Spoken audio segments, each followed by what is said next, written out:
Allez-y, je vous en prie. Donc, en fait, quand on fait partage d'écran, on ne voit plus rien. Vous voyez si, on a là. Voilà. Vous nous entendez? Oui, parfait. On vous entend et on peut visualiser. OK. Donc, on est situé. Alors, nous, ce qu'on propose, c'est une licence, une licence métier des arts culinaires et des arts de la table. Cette licence, elle se fait sur le site de Gennevilliers. Donc, en fait, on dépend de l'Université de Cergy, mais nos locaux sont sur le site de Gennevilliers. Malheureusement, pour le moment, on a une petite cuisine, ce qu'on appelle un plateau technique qui est petit encore, puisqu'on commence à se développer. En revanche, nos étudiants vont dans différents lycées partenaires pour effectuer toute la partie cuisine, service. Et on travaille avec le lycée Jean Drouin à Paris, l'école du Perret et le lycée Guillaume Tirel. Donc, je vous passe. Donc, je vous présente la licence, comment elle s'articule. Donc, en fait, on a, au niveau de cette licence métier des arts culinaires et des arts de la table, différents parcours. Donc, 3 parcours. Le parcours management de la gastronomie, le parcours traiteur événementiel et le parcours design culinaire. Il faut savoir que c'est une formation en alternance. Donc, c'est une formation qui est gratuite et rémunérée. Rémunérée pourquoi? Tout simplement parce que nos étudiants sont en alternance. Donc, ils doivent trouver une entreprise qui correspond aux exigences du diplôme qu'ils préparent, à savoir la licence professionnelle. Donc, la progression de cette licence, elle se fait sur 3 années. Donc, les élèves qui sont intéressés intègrent la licence professionnelle en première année. Suite à la première année, quand ils ont validé lorsqu'ils ont validé leur expérience professionnelle en entreprise, ainsi que les différentes unités, comment on appelle ça, quand ils ont validé les cours et qu'ils ont validé la première année, ils peuvent passer en deuxième année. Donc, ils sont en licence, en deuxième année de licence. Donc, ils préparent un bachelor. À la fin de ce bachelor, ils ont une mobilité à faire, donc une mobilité dans un pays étranger, dans la mesure où notre licence, elle est très ouverte au niveau international.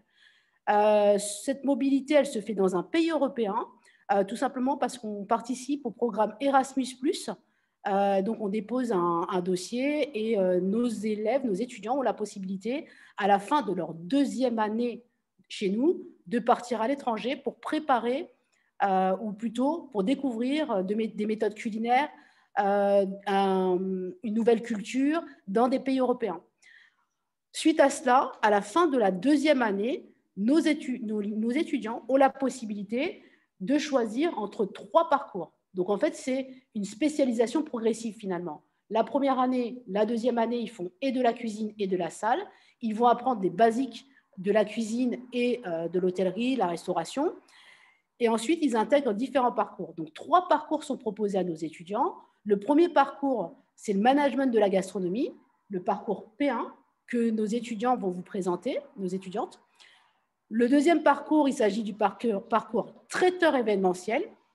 Et enfin, le parcours design culinaire, donc le troisième parcours. Alors, comme vous pouvez le constater, juste en dessous, on a le même format de présentation et le même format de formation. Pourquoi? Tout simplement parce que nos parcours et notre licence professionnelle est proposée également dans différents pays, des pays partenaires, à savoir le Mexique, le Vietnam, la Malaisie et l'île Maurice. C'est-à-dire que nous avons également des étudiants dans ces pays.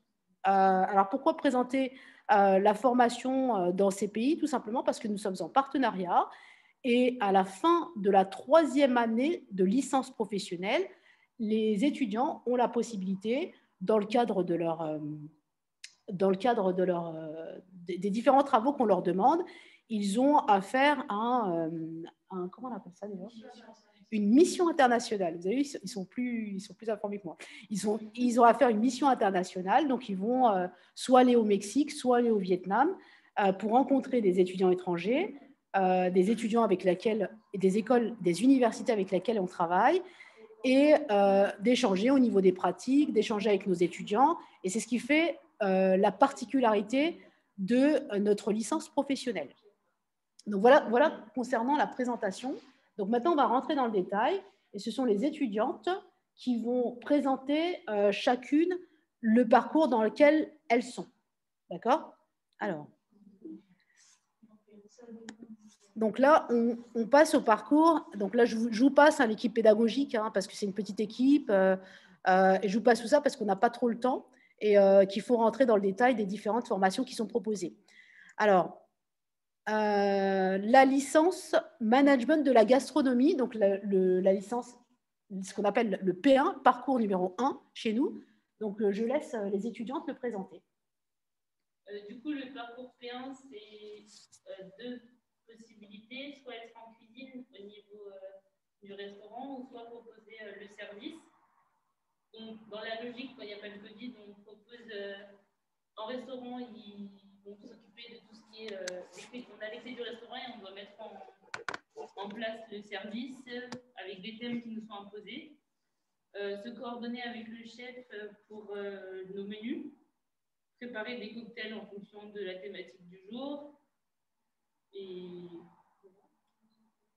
concernant la cuisine, ils vont réaliser leurs fiches techniques, commander leurs matières premières, gérer l'équipe de cuisine avec leurs différents postes et réaliser les fiches techniques qui correspondent, donc la fiche recette qui correspond aux plats qui vont être réalisés le soir même. Les repas, ils sont vendus à des clients et on doit gérer du coup le restaurant de l'accueil au départ des clients tout au long du service du soir, qui se déroule à Jean-de-Rouen le mardi soir. Est-ce que vous pouvez nous dire de quelle formation vous êtes issu? Avant le BTS. Avant le BTS? Oui. Moi, j'ai fait un bac S et après, j'étais en prépa pour les écoles de commerce. D'accord. Et je me suis redirigée après pour venir en BTS, faire une mise à niveau et revenir en BTS. Très bien. Et vous, jeune fille? Moi, j'ai fait un bac techno, hôtellerie-restauration. D'accord. Bac technologique, hôtellerie-restauration, ensuite le BTS. Ensuite le BTS, après une mention complémentaire en sommellerie. D'accord. Et après la licence.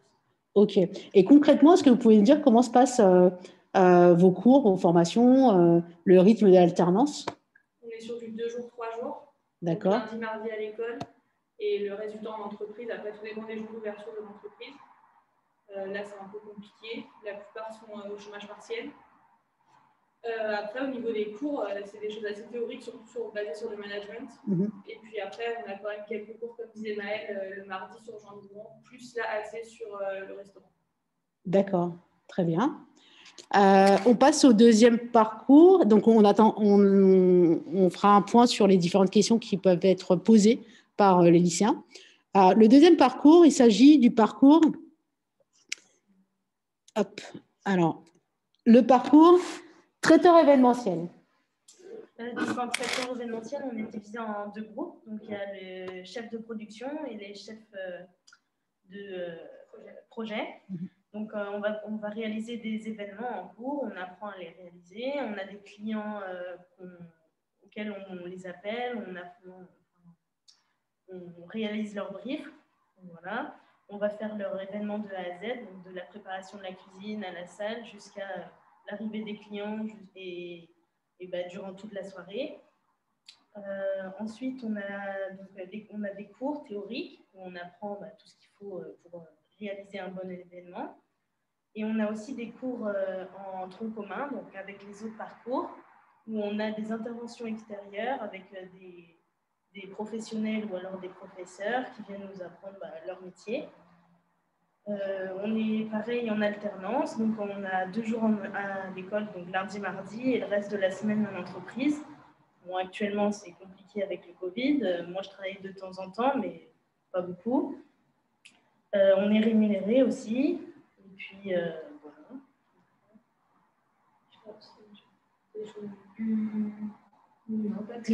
Alors, est-ce que vous pouvez nous parler de votre parcours, de quelle filière vous êtes issu? Moi, j'ai fait un bac professionnel cuisine. Ensuite, j'ai fait un BTS option cuisine et je suis venue en licence traiteur événementiel.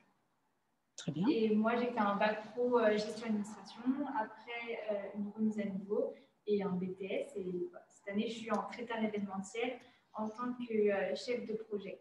Et je tiens aussi à préciser que à partir de avril, l'université nous avait déjà contactés pour nous aider à trouver une entreprise. Et je pense que tous, on a réussi à trouver une alternance grâce à l'université. Voilà. Et du coup, moi, j'ai fait un bac S et après, j'ai fait une mise à niveau et un BTS management en hôtellerie-restauration en option cuisine. D'accord. Alors, ensuite, on a le troisième parcours. On a le parcours design culinaire.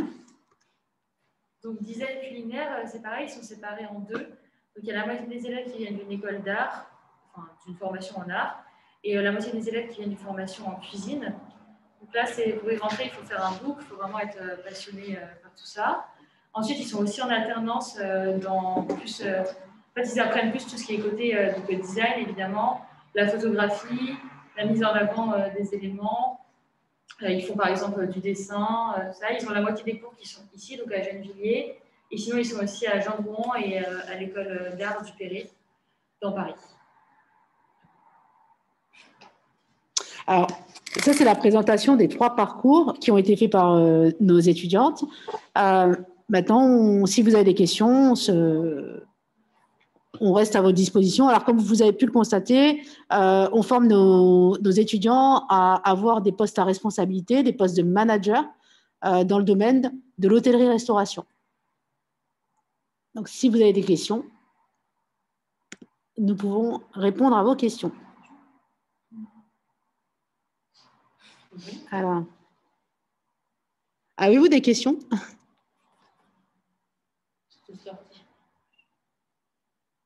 Madame Picard?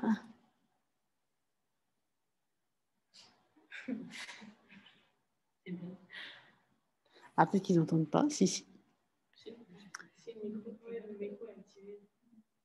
Alors, Madame Picard, avez-vous des questions ou pas? Si vous écrivez dans le chat, les voix pas. Ouais, peut-être. Ouais, peut-être qu'ils n'ont pas de questions.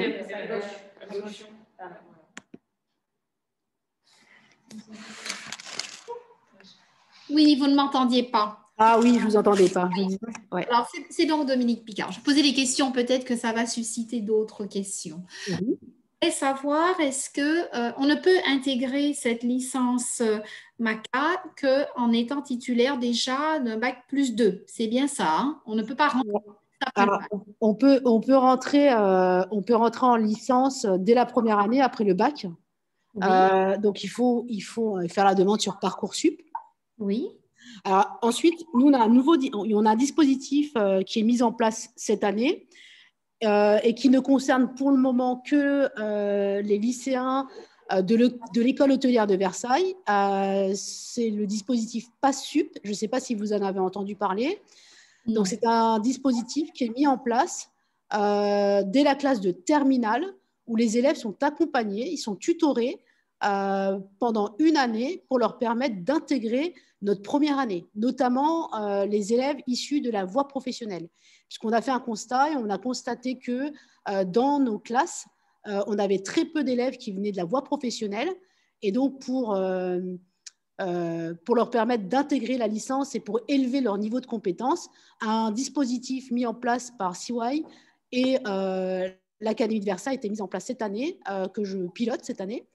Mais sinon, un élève qui est en classe de terminale, il a la possibilité de rentrer au sein de notre formation dès la première année. Donc, première année de licence, deuxième année de licence, donc un bac plus 2.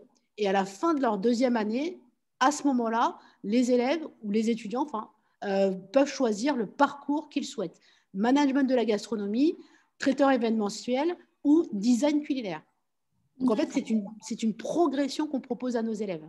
Donc, au lieu de passer par un BTS, aujourd'hui, on leur propose dès la classe de terminale, dès la classe de terminale, de pouvoir s'inscrire sur Parcoursup et intégrer notre licence dès la première année, où ils ont un suivi, où ils sont en alternance.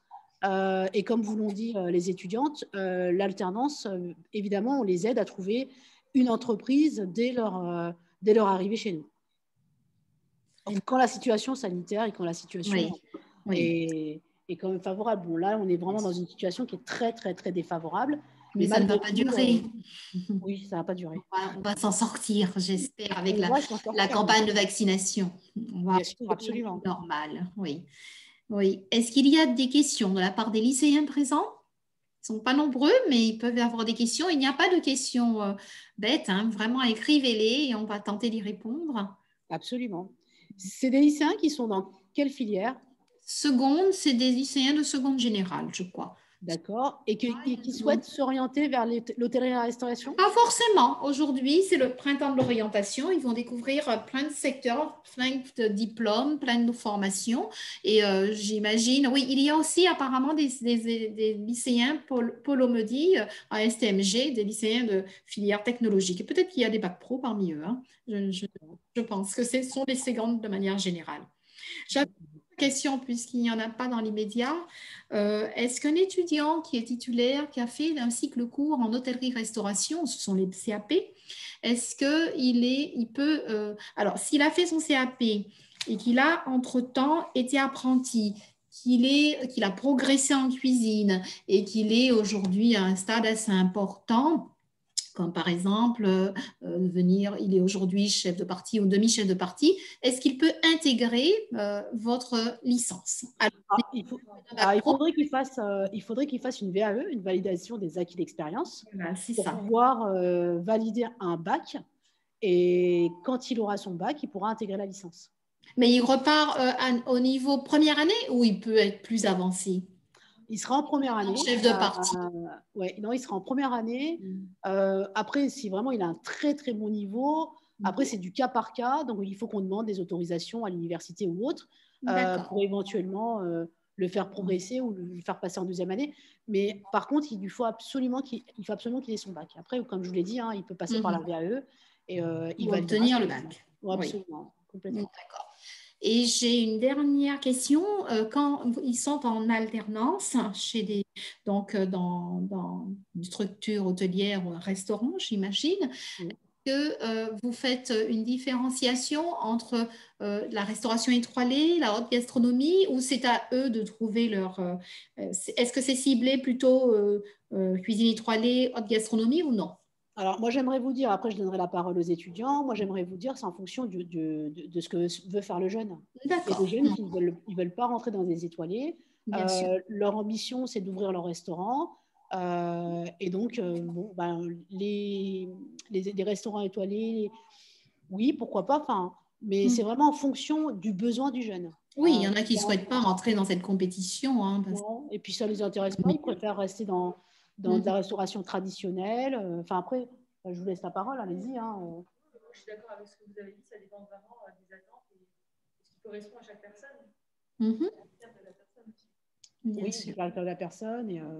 En fait, on ne va pas avoir tous les mêmes attentes du fait qu'il y en a qui vont venir pour monter leur projet professionnel directement après, alors qu'il y en a d'autres qui vont vouloir poursuivre sur un master ou autre chose. Donc, certains vont juste venir apprendre à savoir des connaissances en entreprise, des connaissances de gestion, alors que d'autres vont vouloir vraiment commencer à être dans le management opérationnel, donc gérer l'équipe et voir en fonction comment se gère l'équipe en elle-même. Certains vont être dans des cuisines étoilées, mais d'autres vont être dans des groupes de restauration collective. Bien sûr. Donc, avoir un poste à responsabilité, en fait, ça va juste dépendre de où est-ce qu'on veut se situer, mais dans notre avenir aussi. Des attentes de chacun. Oui, tout dépend, en fait. Oui, c'est ça, tout dépend de l'envie, du projet professionnel, je dirais, du jeune. Et puis, y a-t-il des questions chez les lycéens? Il n'y a que moi qui parle, il n'y a pas de questions. Pourtant, j'ai suscité... Ah, voilà. Ah, super. Maxime nous demande, je voulais savoir s'il est possible de tenir un restaurant à côté d'un autre travail, par exemple médecin, et donc de tenir un restaurant ayant comme horaire que le soir. Alors, ça veut dire que Maxime, vous envisageriez, enfin, vous vous interrogez, hein, est-ce que vous pouvez être médecin et en même temps, la cuisine peut être aussi une passion, vous êtes restaurateur le soir. Est-ce qu'on peut allier dans le monde de la restauration deux métiers? Deux postes différents. Oui. Ouais, c'est cool. La médecine, c'est déjà un parcours hyper prenant. Hein. C'est un parcours où tu vas devoir pas travailler, mais à 1000%, et tes journées, tu ne les regardes pas si tu te couches à 3 ou 4 heures. Donc, te dire qu'à côté, tu peux ouvrir ton restaurant ou tu peux travailler en restauration, c'est pour eux qui gèrent le planning, mais les horaires de restauration, elles n'aident pas non plus. Enfin, on oublie de la coupure pour la grande majorité quand on commence. La coupure, ça va être le matin 9h, fin de service vers 15h, tu vas reprendre, il va être 18h, tu vas finir quand le service finit, donc peut-être 22, 23 si tout va bien, et encore on peut pousser les beaux jours d'été avec des clients un peu chiants qui restent jusqu'à 1h sur la terrasse, quoi. Donc ça va dépendre vraiment de ton rythme, et la médecine pour moi c'est pas compatible avec ce rythme-là. C'est-à-dire qu'en termes de compétences, tu peux le faire, mais en termes de gestion de temps, ça a l'air d'être très compliqué. Sur le papier, c'est possible, mais en réel, c'est la vie de la personne, elle est mise en danger. Après, j'aimerais dire à Maxime, tu as vu que certains de nos étudiants, beaucoup d'ailleurs, hein, nos étudiants sont issus du bac S. Donc, en fait, ils ont continué en bac S, seconde, première, terminale. Et en fait, ils avaient une passion. La cuisine, ils adorent ça. Et donc, ils sont venus chez nous. Mais ils sont issus du bac S. Et beaucoup d'ailleurs. Hein. Et je vais répondre aussi à Maxime parce que il se trouve que j'ai un enfant en médecine et l'autre demi-chef de partie chez Anne-Sophie Pic. Donc, tous les deux, c'est étrange. Hein, font des gardes. Marco, ma fille, fait des gardes de nuit. Elle ne peut pas être au restaurant. Son frère finit à 1h du matin. C'est des métiers très prenants avec énormément d'heures de travail. Hein. Margot, en interne en médecine, fait 17 heures par jour et son frère, pareil, en cuisine. Donc, je crois qu'on ne peut pas allier les deux. C'est quasi impossible. Oui, beaucoup, ce sont des reconversions dans le champ de la cuisine parce que ça peut être, je crois qu'il faut être passionné pour faire ces métiers-là. De ce que je vois chez mon fils, en tous les cas, il est réellement passionné. Ouais. Oui, je pense que c'est une passion. Une passion, une curiosité, beaucoup. Être très curieux et vouloir créer. En fait, ils sont dans la créativité quand ils sont à un niveau, ou même, enfin oui, quand ils prennent leur restaurant ou quand ils sont à un niveau très élevé, on est vraiment dans la créativité, la passion du métier. Je voulais vous poser une autre question, c'était de savoir, peut-être qu'eux, comme ils ne la posent pas, mais bon, je connais un peu les réponses et c'est pour eux. Est-ce que à l'obtention de sa licence, est-ce que l'intégration est facile? Est-ce que la progression est facile dans le poste au sein d'un restaurant, prendre des responsabilités? Est-ce que tout ça, c'est rapide, c'est facile ou non? Est-ce que votre progression, elle a été facile au sein de vos équipes? Mais en alternance ou en alternance? En entreprise, oui. Une fois qu'on est diplômé ou alors même déjà en tant qu'apprenti, oui. Ça dépend du poste qu'on occupe en fait de base. Je pense que ça dépend aussi beaucoup de l'entreprise et du management. On ne va pas se mentir, je pense qu'en restauration, ce n'est pas toujours facile dans les entreprises. Mais après, il y a des entreprises où ça se passe très bien et on est intégré et les apprentis ou stagiaires sont très considérés aussi. Et de la taille de l'entreprise, sur une petite entreprise. Moi, je suis en gastro, dans un petit gastro, il n'y a que la patronne, le chef et 2 employés à côté. C'est monté rapidement. Alors que dans une grosse entreprise, comme dans un gros groupe chez Compass ou des gros groupes, on va avoir un poste qui va être en fonction de nos compétences. On va moins nous donner de tâches faciles à moi qui suis chez Compass, je suis arrivée à un poste et je sais que je resterai à ce poste-là pour toute la durée de ma licence. D'accord. Je ne vais pas évoluer. Oui, parce que vous êtes, en fait, vous êtes apprenti, c'est le stade d'apprenti. Mais est-ce qu'après, quand on rentre dans une entreprise, est-ce que l'évolution des postes se fait rapidement ou non? Ça, vous ne savez pas. Après, la licence, elle permet sur le marché du travail d'avoir une plus-value. Hein. Avoir passé une licence professionnelle, alors notamment dans les pays étrangers, je pense, parce qu'à partir du moment où vous avez une licence professionnelle métier des arts culinaires, métier des arts culinaires et des arts de la table, que vous avez passé cette licence à Paris, donc CY Gastronomie, donc on associe ça à Paris, la gastronomie française, etc. Je pense que nos étudiants, ils ont de fortes chances d'intégrer des postes à responsabilité dans des pays étrangers, mais pas que, mais en tous les cas, dans les pays étrangers, ils peuvent postuler à des postes à responsabilité, puisqu'ils ont vraiment le savoir-faire français et ils sont allés à un bac.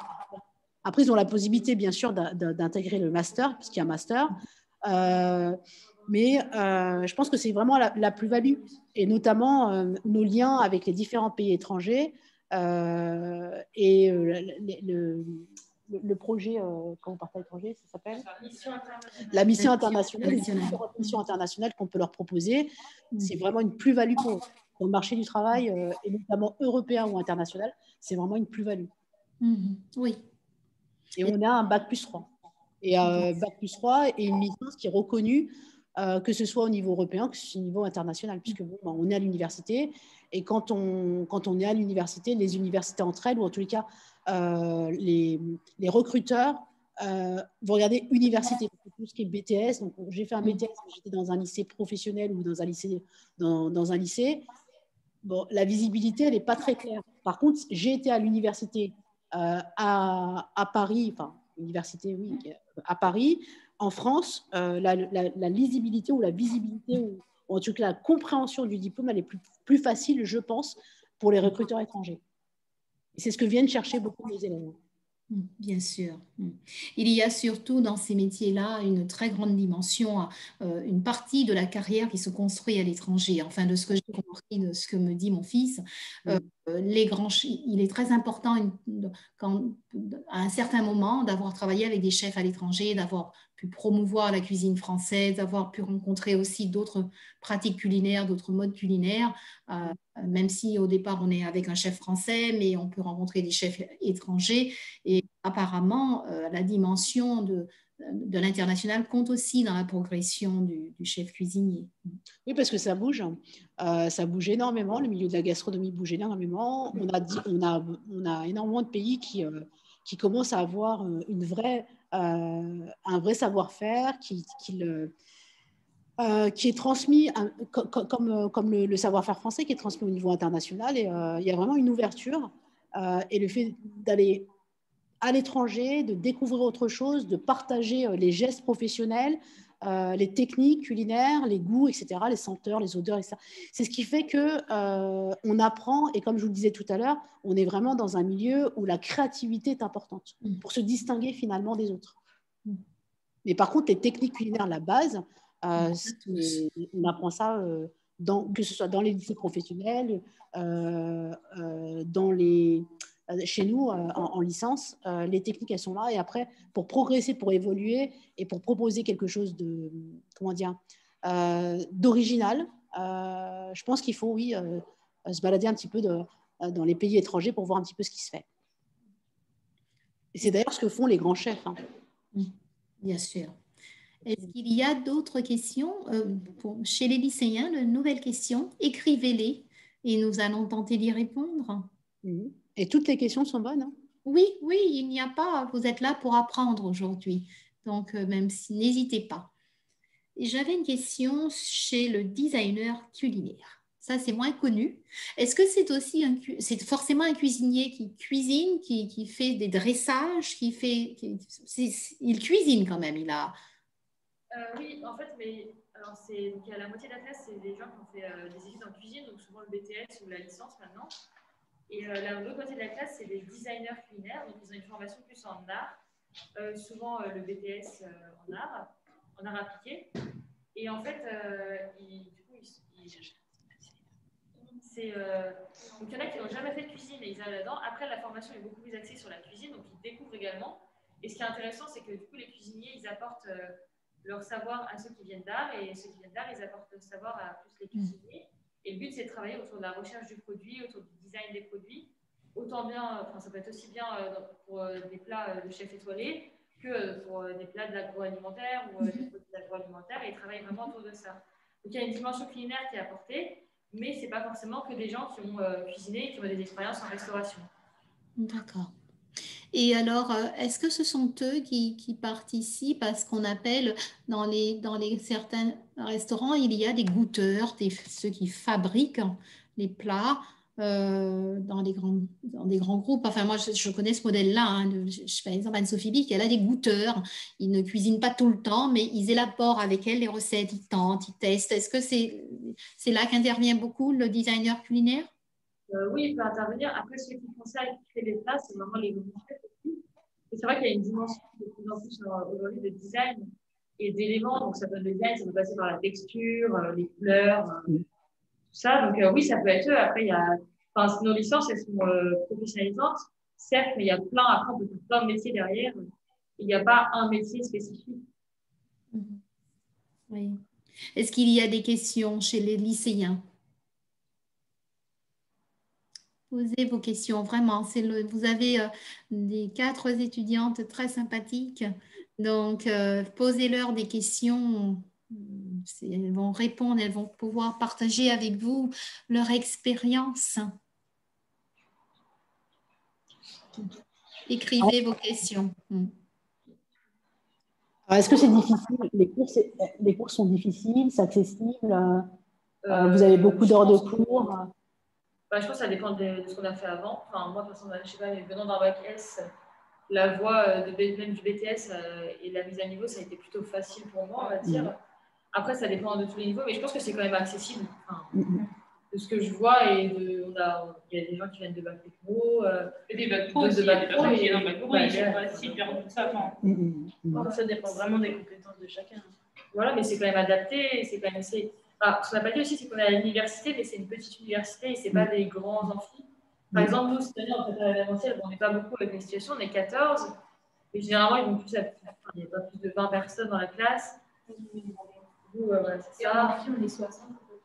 Voilà, entre 60 et 80 en amphi, donc ça va, c'est raisonnable, mais on n'est pas perdu, on est accompagné, quoi. Il y a vraiment un accompagnement dans la continuité du lycée. Et on a un référent de parcours, du coup, ça peut nous aider aussi si au cas où on rencontre une difficulté, je sais pas moi, au niveau de l'alternance ou au niveau de certains cours, on peut en parler de nos référents de parcours et lui sera plus à même de nous répondre et il est aussi abordable, on peut le rencontrer directement face à face à l'université ou par mail ou quoi que ce soit. Il y a 2 questions. Polo nous demande, le designer, c'est la personne qui s'occupe du dressage des plats et de l'esthétique? Il peut s'occuper de ça, il n'y a pas que ça, mais oui, il va s'occuper de ça. Ça fait partie de ses fonctions dans son travail. Willem nous demande, après un bac pro, cuisine, comment on fait ensuite pour rejoindre les métiers que vous avez proposés? Il s'inscrit sur Parcoursup. Je pense qu'il est arrivé avec un peu de retard, c'est pour ça. D'accord. Il s'inscrit sur Parcoursup et donc ensuite il aura un entretien avec le responsable de parcours et suite à ça, il intégrera la première année chez nous. Donc en fait, au lieu de passer le BTS, il vient directement chez nous et on lui propose une formation de 3 ans. Première année, deuxième année et ta troisième année. Et c'est à partir de la deuxième année qu'il choisit son parcours. Absolument, oui. Voilà, designer ou traiteur ou management. Mais il n'existe pas, par exemple, quelqu'un qui voudrait faire les 3, des complémentarités, des passerelles entre les 3 parcours. C'est complètement cloisonné? Alors, je dirais que... En soi, on se rencontre, on est quand même... on a quelques semaines de tronc commun, on est en cours ensemble, donc on a l'occasion de se rencontrer, de discuter. Après, nous, en tant que P1, donc en tant que manager de la gastronomie, on ne va pas faire les mêmes cours que les traiteurs ou que les designers. C'est vraiment séparé. Par contre, on peut faire face à un événement où on a un groupe qui réserve au restaurant et qui vient manger un soir. Comme les traiteurs peuvent faire face à 2 personnes qui veulent organiser un événement pour 5 à 6 personnes pour maximum. Comment se passent les évaluations? Parce que vous nous parlez souvent du restaurant. Donc, comment ça se passe, ces évaluations des examens, en fait, hein? Comment vous êtes noté, évalué tout au long de l'année? Par quel biais? Avec quels outils? Comment? Du coup, on est évalué Enfin, c'est comme du contrôle continu, hein, on va dire. On a des évaluations, par exemple, on a des troncs communs, on va avoir des évaluations à la fin de la semaine sur les cours qu'on a eus. Ça peut être des évaluations comme des QCM, ou alors ça peut être des travaux en groupe. On va faire une présentation devant l'amphi. Après, on a aussi quelques dossiers à rendre. Donc, par exemple, on a le dossier d'entreprise. On a un projet tutoré tout au long de l'année. Donc, par exemple, moi, avec Léa, on doit refaire le site internet de l'université. Charlotte, c'est la promotion des parcours. Et du coup, on a tous des projets tutorés tout au long de l'année. Donc, on doit faire des dossiers sur ça. Et on a aussi, ça se passe un peu comme ça, des évaluations. On a le passage du TOEIC aussi. Et du coup, on évalue parce qu'on a, au début de l'année, en restaurant, on doit se mettre d'accord avec le chef, donc tout ce qui est accord avec le chef, la préparation de tout ce qui est mis en place de la salle, donc où est-ce qu'on pose nos tables, nos chaises, où est-ce qu'on met le bar, pourquoi. Ça va être répertorié tout à la fin dans un dossier, en gros, qu'on va devoir rendre, avec l'explication de nos choix et aussi comment est-ce qu'on a géré peut-être les sources de conflits, les problématiques, est-ce qu'on a eu des difficultés sur certains points, et on va devoir exposer et du coup peut-être prendre compte de comment on a pu gérer les difficultés en tant que manager. Et au sein du lycée Tyrrell, vous savez, l'un des sites de formation. Vous n'avez pas un restaurant, le Pixel, je crois. Je suis déjà allée déjeuner. C'est le Il est à Gendron, le restaurant Ah oui, Pixel. il est à ah oui. Et en fait, c'est pas aussi une forme d'évaluation quand vous présentez directement à la clientèle? On est évalué à chaque TP. Enfin, une personne est référente du TP. Prenons un exemple. On a un TP en début d'année, pour Noël, les fêtes de Noël, exemple. On va devoir préparer tout le TP, tout l'amont de TP, tout ce qui est préparation, anticipation des besoins pour les clients, tout ce qui est pendant TP, donc gestion du service, et le après TP avec la gestion de conflits s'il y a eu ou de problématiques. Tout ça, tout le service en lui-même va être évalué, mais l'évaluation finale, ça va être aussi le rendu en dossier. D'accord. C'est-à-dire qu'on évalue les blocs de compétences. Donc, en fait, toute la partie savoir-faire. Et ils ont quand même une évaluation sur les savoirs, les connaissances, grâce aux différents TP qu'ils vont rendre. En tous les cas, comment on appelle ça les différents dossiers qui sont demandés. Bien. Il y a une nouvelle question, c'est Mado qui nous demande quelles sont les qualités. Non, avant il y avait Polo, pardon. Quels sont les meilleurs pays selon vous pour aller étudier la gastronomie? La France. Oui, c'est la gastronomie française, elle est reconnue en tant que telle, hein, c'est vrai. Ce qui est conseillé souvent, c'est de faire une formation en France, c'est là où on est le mieux formé, je pense. Et ensuite, pendant la formation, par exemple, d'aller faire des stages ou des expériences à l'étranger, et là, de découvrir un peu autre chose, parce que c'est intéressant également. Mais le mieux, c'est quand même de se former en France. Enfin, moi, je pense que le mieux, c'est de se former en France, surtout à la cuisine, enfin, le service aussi. Après, on fait attention parce que la gastronomie française est renommée à l'international, alors que la gastronomie américaine va être dupliquée à l'international. Ouais, bien dit ça. Elle a raison. Oui. Autre question de Mamadou. Quelles sont les principales qualités d'un designer culinaire? La créativité, déjà, je pense. La créativité, la curiosité, comme a dit Madame Lavelle. Et voilà. Après, nous, c'est vrai qu'on n'est pas trop dans ce parcours-là, donc on ne peut pas dire spécialement, mais je pense que ceux qui sont dans le dessin aussi sont Pour le culinaire, il y en a qui font des plaquettes aussi pour des restaurants, donc tout ce qui va être lié au créatif, en fait, à l'imaginaire et à la préparation de fiches ou de rendus ou d'assiettes, il y a tout ce qui va être lié à la culture et à l'imaginaire. Après, pour le design culinaire, il faut savoir que pour intégrer le parcours, le professeur qui est en charge de la formation demande un book aux étudiants qui souhaitent intégrer son parcours. Donc, en fait, c'est une formation qui est énormément demandée. Il y a très peu de place. Et donc, il faut avoir un book de présentation pour présenter un petit peu les différentes réalisations qui ont été faites par l'étudiant. Ça veut dire qu'il a déjà fait des plats antérieurement, forcément. Oui. Il y a une école d'art où il y a de cuisine. Donc, après, souvent en cuisine, on a l'illustration de nos présentations d'assiettes et en école d'art, on a nos rendus artistiques. Oui, d'accord. Est-ce qu'il y a d'autres questions chez les étudiants? Les lycéens, j'ai l'habitude, comme j'enseigne à la faculté, je dis toujours étudiants. Il y a d'autres questions. Il nous reste encore 2 minutes.